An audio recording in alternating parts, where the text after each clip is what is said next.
اسی خداوند کے خوبصورت نام میں آپ سب کو میری طرف سے سلام، اور اسی کے ساتھ میں سب ماؤں بہنوں کو ہیپی مدرس ڈے کہتا ہوں۔ یہ اہم دن ہے، میرے چرچ میں بھی اس کو بڑے دھوم دھام سے منایا کرتے تھے۔ میں جب آج کے پیغام کے لیے خدا کے سامنے دعا کر رہا تھا تو زیادہ میرے دل میں یہی بوجھ تھا کہ جو ملکی حالات ہیں پاکستان اور انڈیا کی پوشیدگی کے حوالے سے، لوگ زیادہ اسی کے بارے میں سوچ رہے ہیں اور نیوز سن رہے ہیں، پریشان ہیں، تو کیوں نہ کلام میں سے اسی کی بابت بات کی جائے۔ تو آج جو میرے پاس پیغام ہے وہ مدرس ڈے کے حوالے سے نہیں ہے، اس کا ٹاپک ہے کہ جب ملک میں سرحدوں پر حالات وہ کشیدہ ہوں تو ایسے حالات میں ایک مسیحی کو، ایماندار کو کیا کردار ادا کرنا ہے، اس کا ایمان کیسا ہونا چاہیے، یا جنگ کے حالات میں ایک ایماندار کا ایمان اور کردار کیسا ہونا چاہیے۔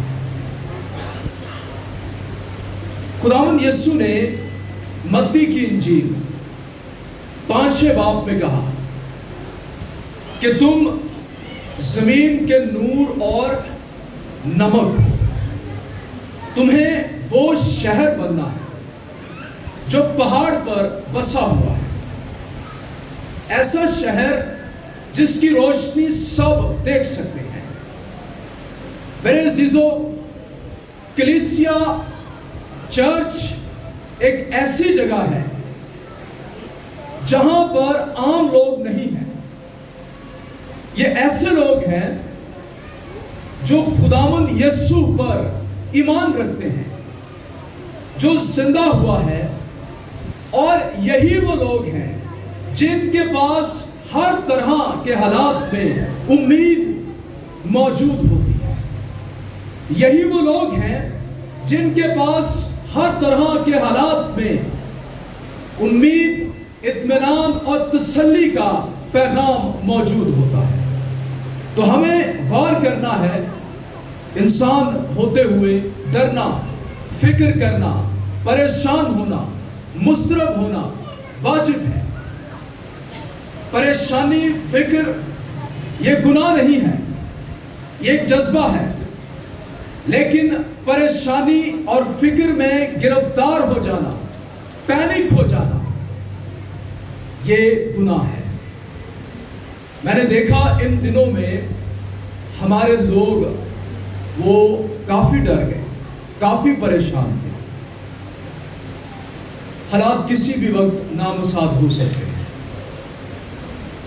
فی الحال جنگ بندی ہے، ہم اس کے لیے خداوند کے شکر گزار ہیں، لیکن ہمیں کلام مقدس میں سے جاننا اور سیکھنا ہے کہ کیسے ہم ہر طرح کے حالات کے لیے تیار ہیں۔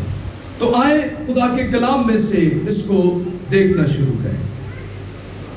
سب سے پہلی بات جو بطور ایماندار ہمیں معلوم ہونی چاہیے وہ یہ ہے کہ خدا انسانوں کی مملکت میں حکومت کرتا ہے۔ خدا حکمران ہے۔ ہمارا یسوع جو جی اٹھا ہے وہ تخت نشین ہے۔